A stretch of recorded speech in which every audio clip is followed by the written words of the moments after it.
So over here, I am in the home page of CapCut. And now let's see how we can create new projects.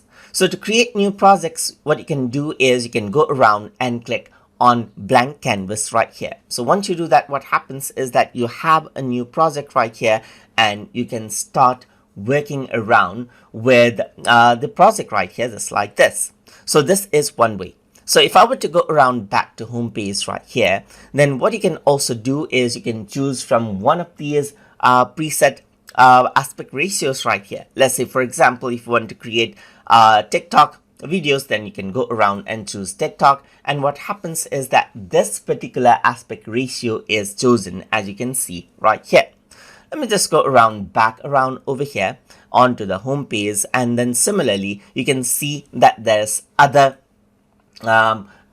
aspect ratios right here. For example, there's YouTube ads right here. Go around and click on it, and then you get the 16:9, which is the standard for YouTube, as you can see right here, just like this.